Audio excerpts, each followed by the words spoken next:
Give it up for Danielle DiMartino. Danielle DiMartino Booth.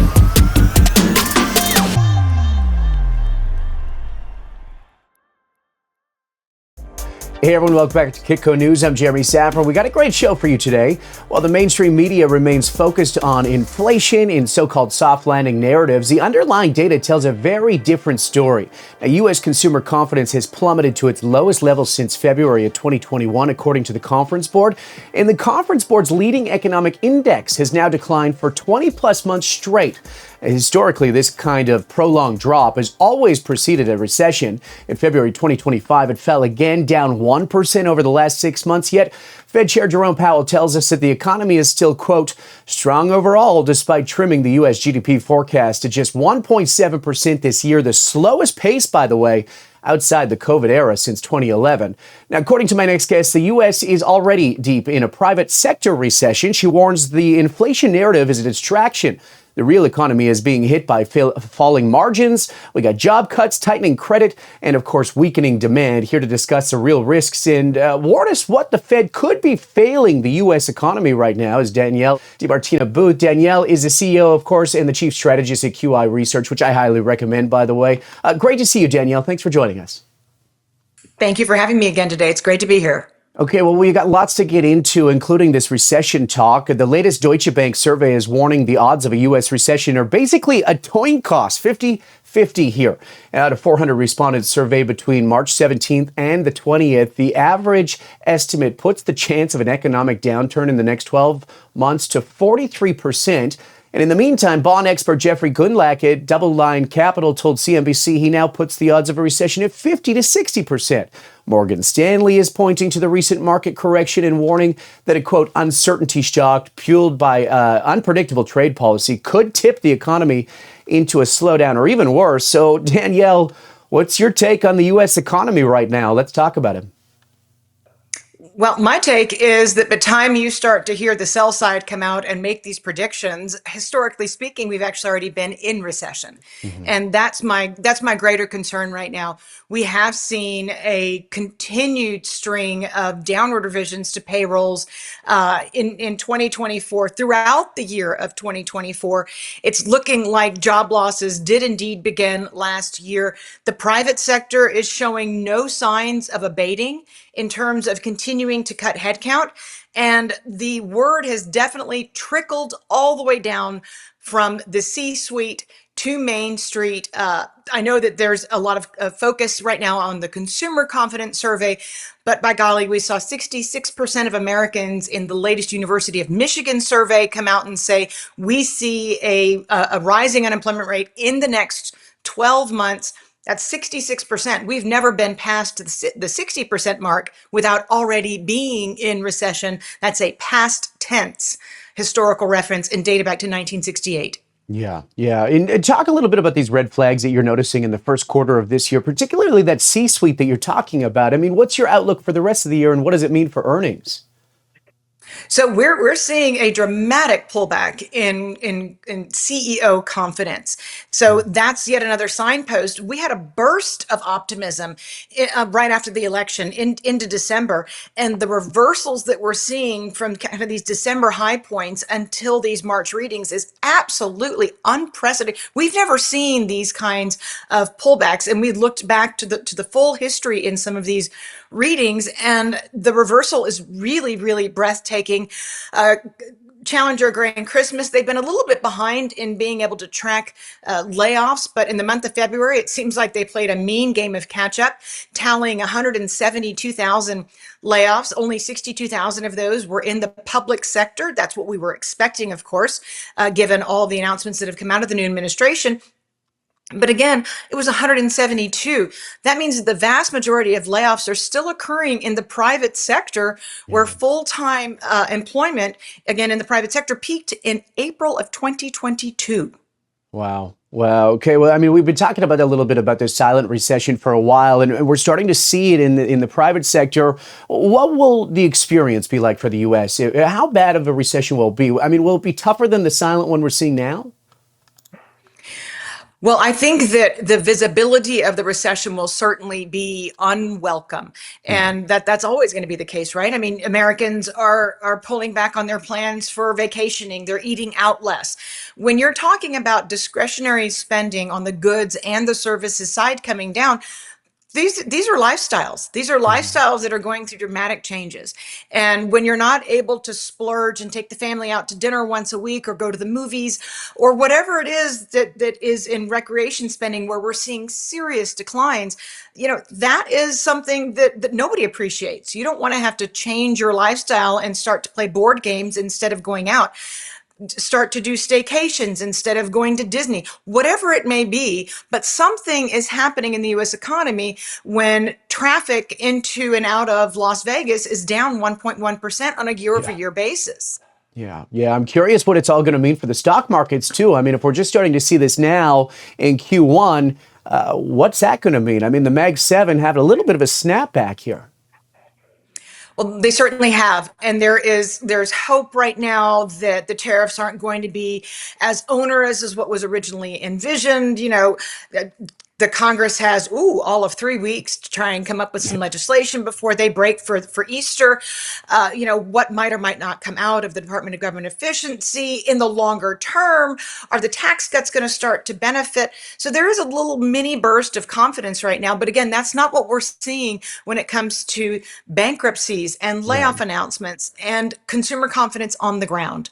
Yeah. You mentioned corporate bankruptcies there, and you pointed out that since January, we've seen an average of about 16 large firm filings per month. That's nearly double the pre-pandemic average. Danielle, what's driving this wave of corporate distress?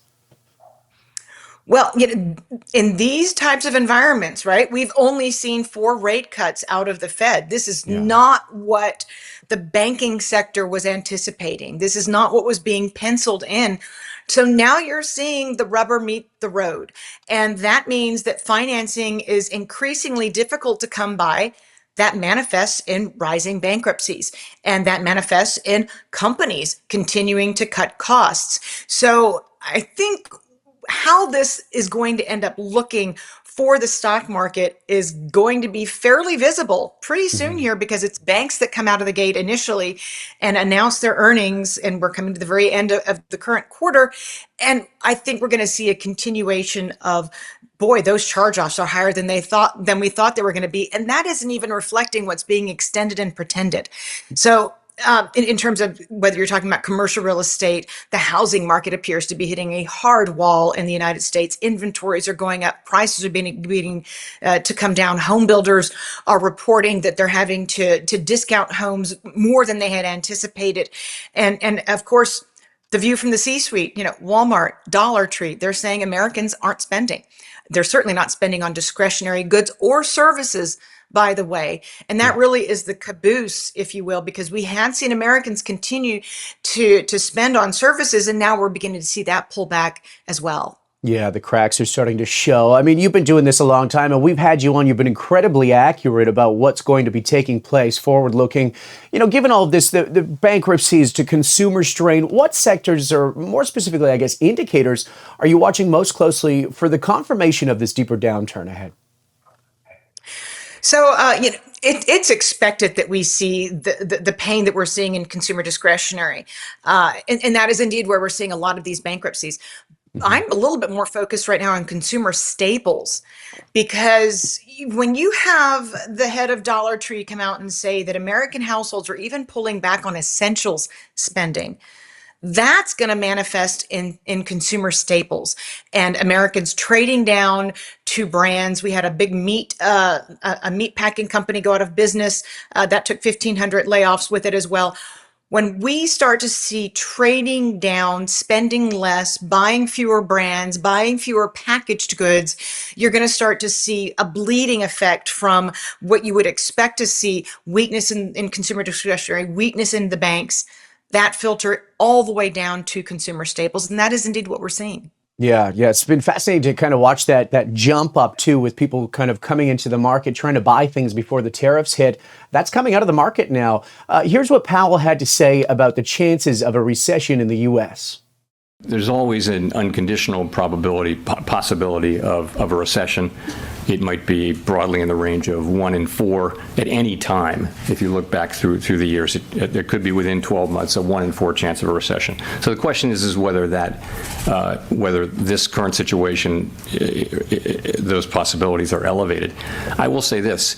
We don't make such a forecast. If you look at outside forecasters have generally raised, a number of them have raised their possibility of a recession somewhat, but still at relatively moderate levels, still in the region of the traditional, because they were extremely low. If you go back 2 months, people were saying that the likelihood of a recession was extremely low. So has moved up, but it's not high. Of course, that's the March presser after the Fed held rates steady. What's your thoughts on his response? But more importantly, what stands out to you here? Well, again, by time there's a roughly 35% broadcasted chance of recession in the financial community, the U.S. has tended to already be in recession. And that's the part that Powell didn't mention. Maybe there was a Freudian slip there where he said probability instead of possibility when he first started to answer that question. But again, it's not his job, nor it in fact is his responsibility to try and engender confidence in the outlook for the U.S. economy. So he's certainly not the person who's allowed to recognize recession for what it is. I think the unemployment rate's going to do that job for him in the coming months.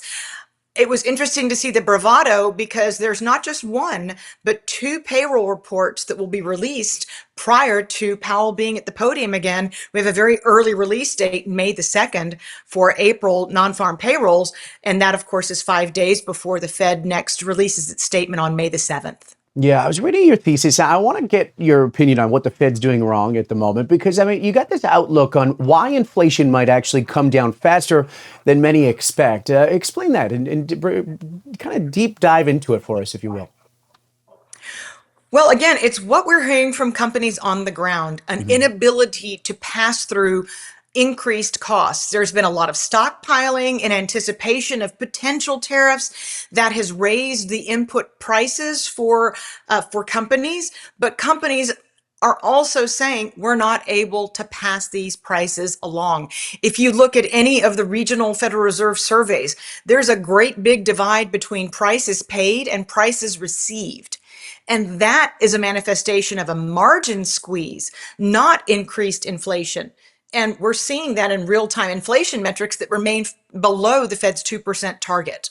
Yeah. In March, the Federal Reserve revealed it ran an operating loss of $77.6 billion in 2024, marking the second year in a row major financial losses for the U.S. Central Bank. But these losses aren't really a sign that the Fed's in trouble, and they don't impact the ability to operate or to require a bailout from the Treasury. But they are a direct side effect of 2 major moves. First, the Fed pumped money into the economy during the pandemic, as of course you know. And then in 2022 and 2023,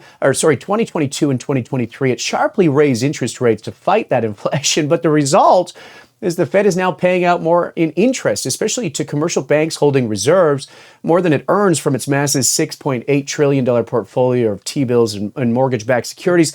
Let's start with the basics. How should we interpret this $77.6 billion loss? Is it something the public should be worried about? Can you break it down?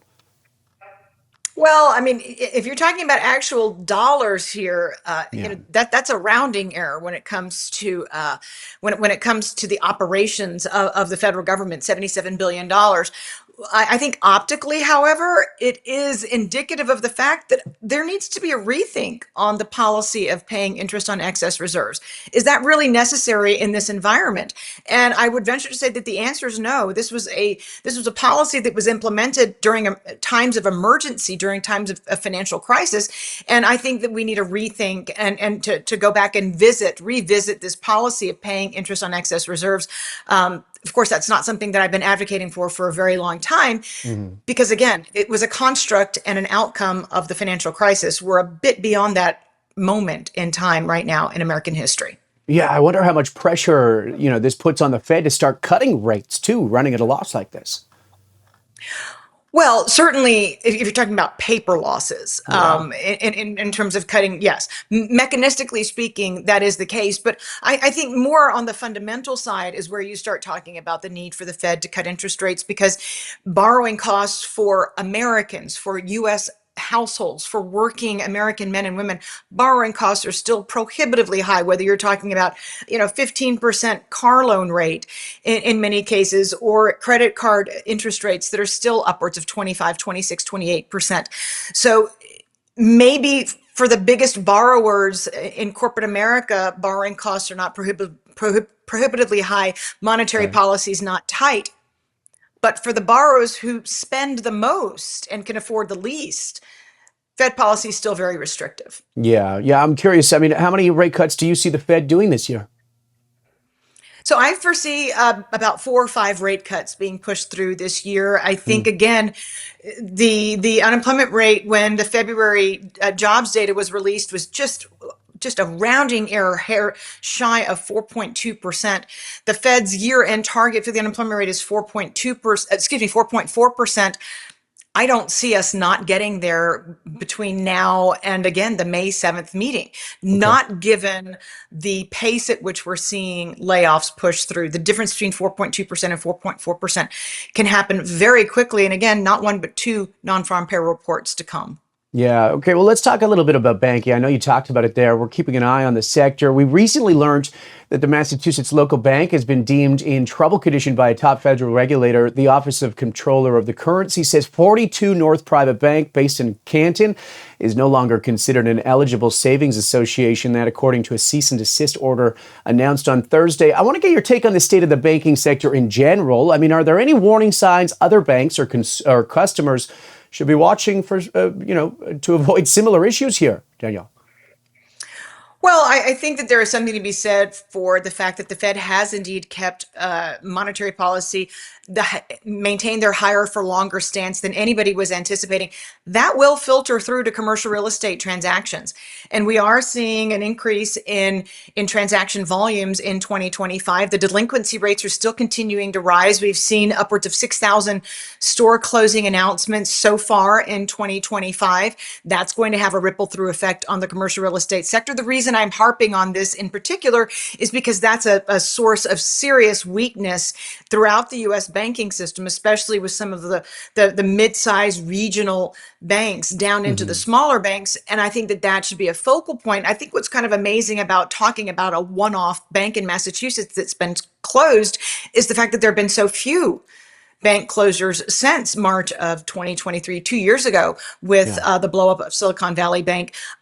I think regulators have a lot of work on their hands, and I applaud any effort to consolidate banking regulators, as has been suggested, because it's basically a blueprint of part of the last chapter of the book that I wrote, meaning we've got too many cooks in the kitchen. U.S. taxpayers could save a lot of money if we were able to consolidate banking regulators, who would then have a better grasp of the overall banking system, instead of having, an SEC and an FDIC and a Fed and an OCC. I think there's serious room for consolidation and the application of technology in regulating the U.S. banking system. Yeah, I mean, you're shocked a little bit, as am I, about it taking so long. Do you think that there will be major consolidation this year then? I think we'll certainly see more consolidation than what we saw in 2024. Price discovery is the ultimate cleansing agent. And as we start to see a lot of these commercial real estate loan books price out, especially if the Fed lowers rates as slowly as they have been, meaning the book losses for banks, treasury, and mortgage-backed securities holdings are still prohibitively high. So in that sense, I do think that we see more bank failures in 2025, unless, of course, there's some executive order that's coming out that prohibits that. We don't know. Okay, interesting. I'm going to pivot here because we saw gold break above that new historic record of $3,000 an ounce.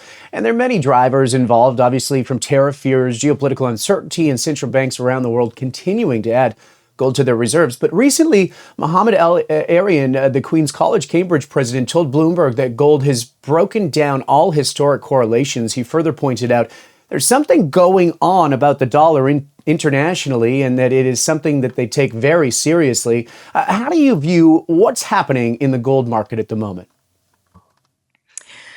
So I'm not possibly looking at it as closely as Muhammad Al-Arian is. I still think that a lot of the buildup in the gold reserve is a reflection of geopolitical tensions. We're seeing $1 trillion of spending come out of Germany. And there is still major dislocation in the financial system. We haven't seen a working out of a lot of the bad debts. And the place to hide remains gold. And so I see that as I still see the underlying fundamentals for the gold trade as being well grounded. And you've just mentioned in your preamble to the question to me, sources of natural buying for gold. And for that to continue, if China was just to increase its gold reserves to that of any other developed nation, then you're going to see a floor put underneath the gold price. But again, gold is your ultimate hedge. And in times of the higher uncertainty is in general, and I think we've got acute uncertainty, whether you're talking about trade policy or geopolitics right now, or the global economy for that matter, the higher the uncertainty element, the higher the price of gold. And we're certainly seeing that reflected. I'm not looking at it as complex in the same complexity as he is. Yeah, no, well said. What about the gold movements across, the pond here? We're seeing all this gold being shifted over to the U.S. It seems to be telling a story. You keeping an eye on that? I mean, what it signals?